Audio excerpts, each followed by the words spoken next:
racionalización de recursos. Mejor dicho, depende de las escalas, ¿no? En el 2100 es demasiado difuso para saber.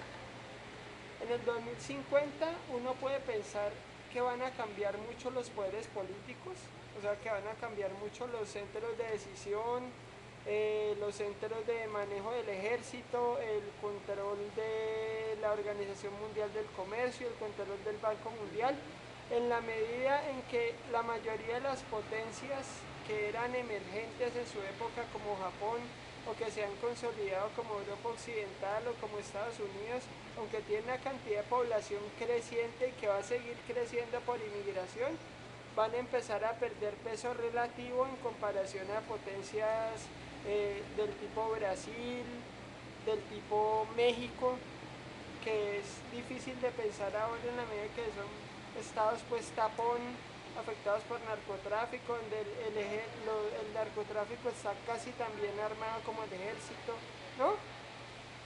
En Europa Occidental, Polonia, por ejemplo, eh, Corea del Sur, o sea, países que hasta el momento se han desarrollado en términos tecnológicos, van a convertir esa tecnología, esos avances económicos, por decirlo así, en influencia política y van a empezar a transformar de esa manera los ejes geopolíticos de determinadas regiones, ¿no? Entonces, por ejemplo, Chi-India, la mezcla de China e India, formando un gran bloque y superando las diferencias alrededor del Tíbet, alrededor de Cachemira, esa sesión, se podrían consolidar como un gran bloque económico, desplazando todavía más las riquezas y esa zona, eventualmente China cumpliendo la promesa de redistribuir mejor los recursos entre el norte de China, entre los campesinos,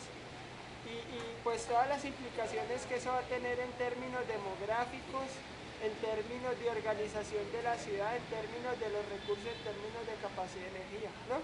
En términos demográficos que efectivamente la llegada de la población del norte probablemente no va a pegar tan duro porque estos países ya tienen una política de control demográfico en Asia, ¿no?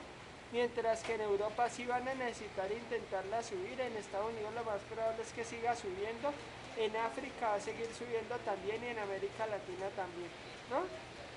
El uso de la tecnología en eso, para llegar a esos controles va a ser, ¿tú La crees la tecnología importancia? sí va a ser fundamental.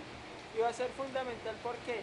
Porque si bien la tendencia del urbanismo, o sea, la tendencia del urbanismo primero fue a habitar los centros, después fue a habitar las periferias, ¿no?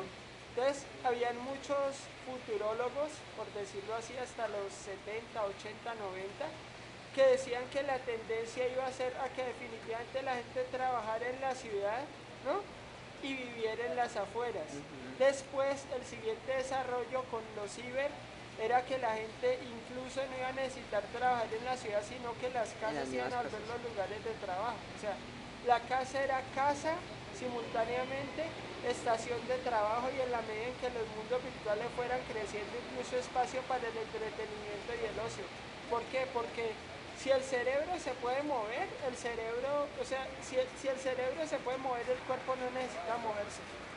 Si lo que nosotros somos está en el cerebro y el resto es simplemente un traje de carne, entonces la mente viaja en software, ¿no? A mundos de fantasía donde la persona que no se la lleve bien con el jefe es el jefe, eh, se le cumplen fantasías de tipo primario, o sea, todos los espacios, ¿no?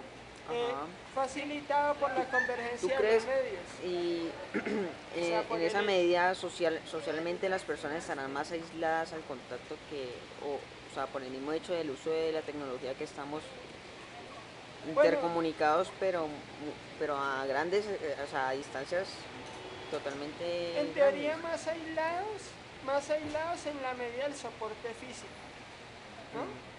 Pero menos aislados en la medida de la cantidad de personalidades virtuales y de la cantidad de formas de sociabilidad virtuales que se van a desarrollar.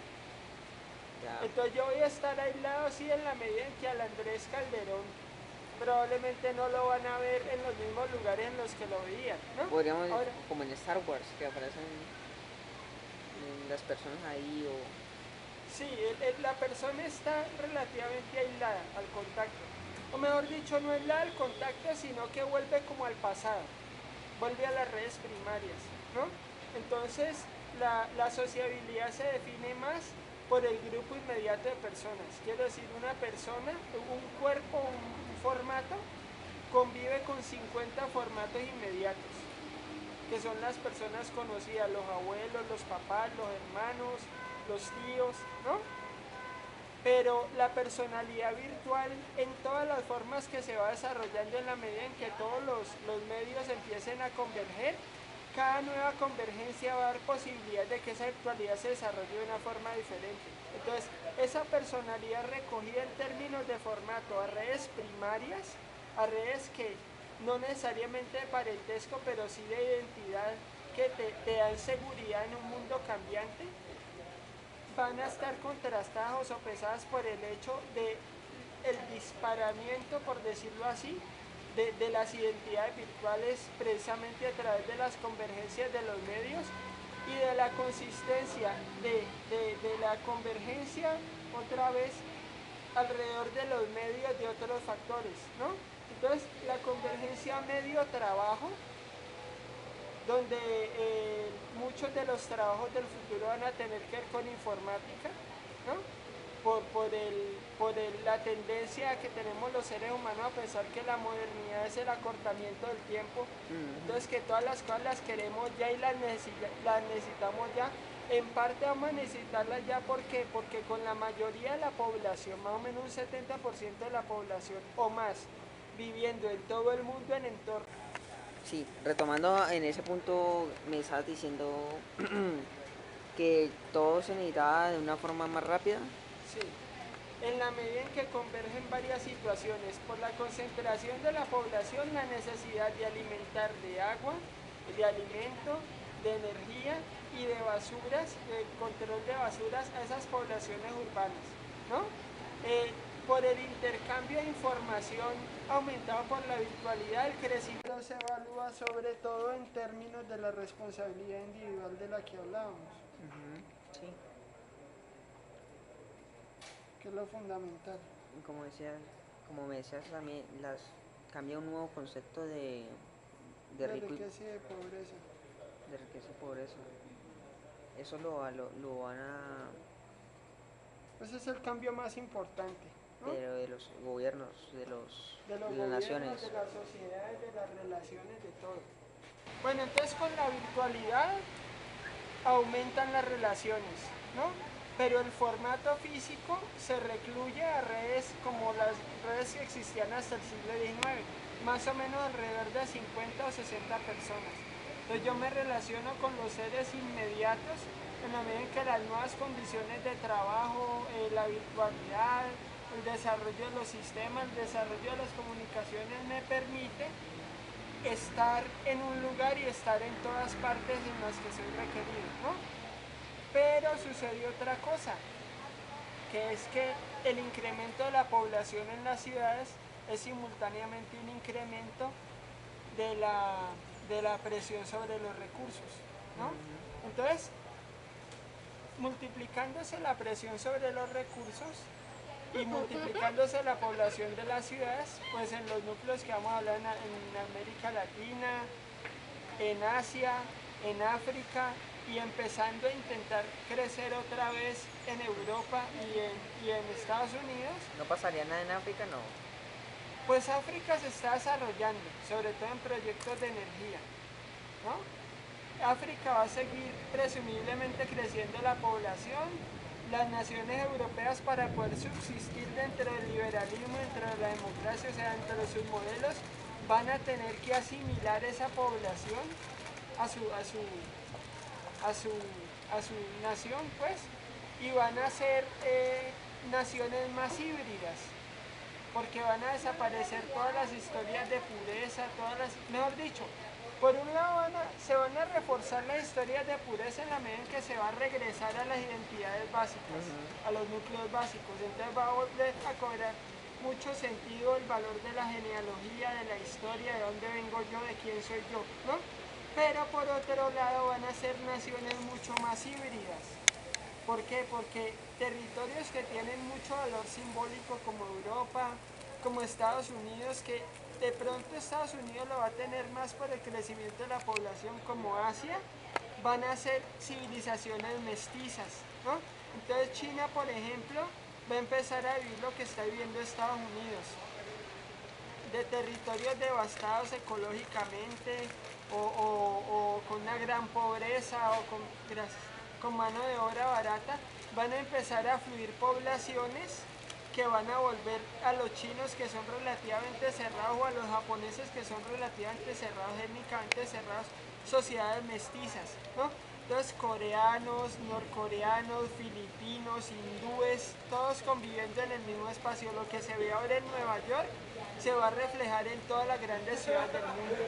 Profe, y lo que tú decías, pues, que no Bueno, entonces aumenta la presión sobre los recursos, se concentra la identidad en los núcleos inmediatos, pero ¿qué pasa? Aumentando la presión sobre los recursos y ya con los recursos menguantes por las malas decisiones que hemos tomado hasta ese futuro, desaparece la irresponsabilidad del anonimato, ¿no? Y se concentra la responsabilidad en el individuo. Entonces ahí pasan dos cosas. El Estado es un garante de la ciudadanía. Y el Estado es un garante de la ciudadanía no en términos tanto de derechos como en términos de deberes, ¿no?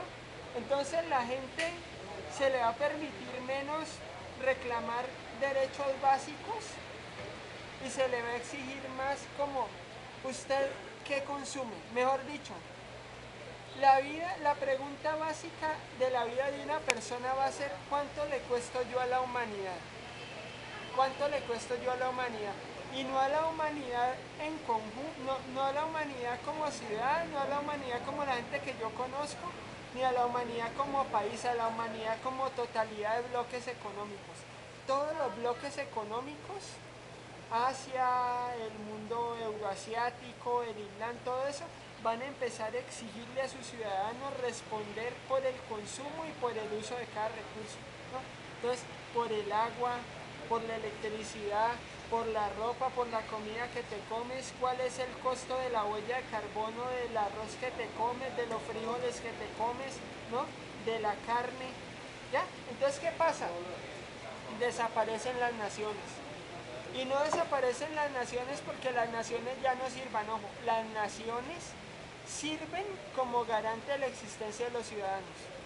Y las naciones tienen que existir para que los ciudadanos obedezcan, porque las empresas privadas van a empezar a competir con la nación tratando de ofrecer desde esa virtualidad libertad frente a ese entorno de depresión de tener que responder por todo, frente al peso de la libertad, ¿no? Entonces te van a ofrecer sueños y el Estado va a estar para decirle usted puede soñar todo lo que quiera, pero tiene que responderme por el costo de su formato. Entonces, ¿qué pasa? Las naciones van a desaparecer en términos de que ya no van a ser multitudes de personas anónimas. O sea, vamos a cambiar la metáfora. Se cambió en el siglo XIX de masa a multitud, ¿no?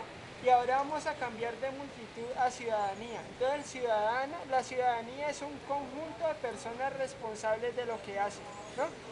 Y las nuevas naciones van a ser conjuntos de personas que van a vivir en el entorno que se merezcan de acuerdo al uso racional que hacen de su vida, de su tiempo, de sus relaciones con los demás y de los recursos, ¿no?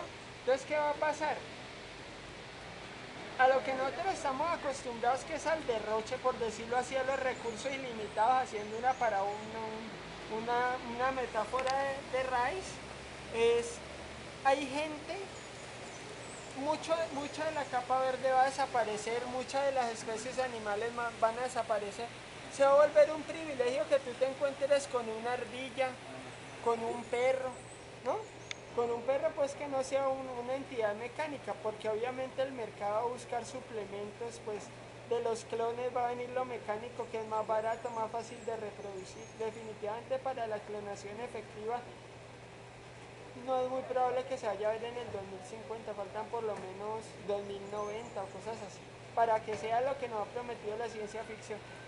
Entonces, va a haber gente que va a tener derecho a vivir, no por su dinero, ni por su ascendencia, en lugares donde hayan árboles, en lugares donde te puedas encontrar con animales, ¿no?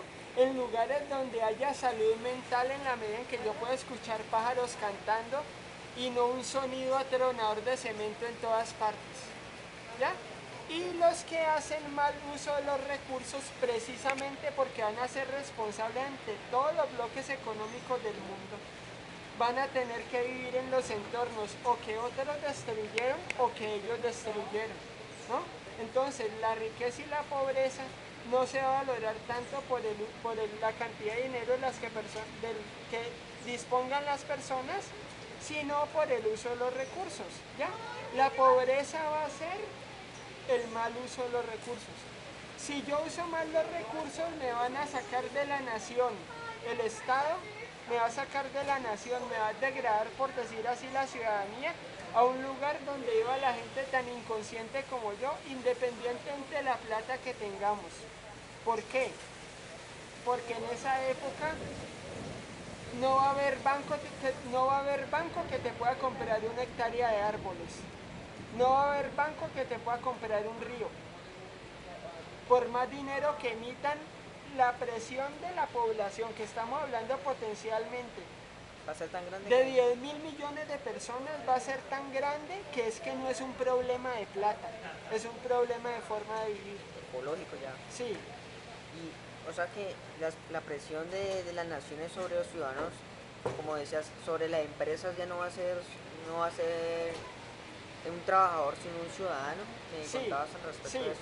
porque es que en este momento, ¿qué es la empresa? La empresa es un anonimato para el mundo exterior. Obviamente tiene unas políticas transparentes que la visibilizan, que cumple con unas reglas, pero generalmente no muchas personas saben quiénes son los que están adentro, ¿no?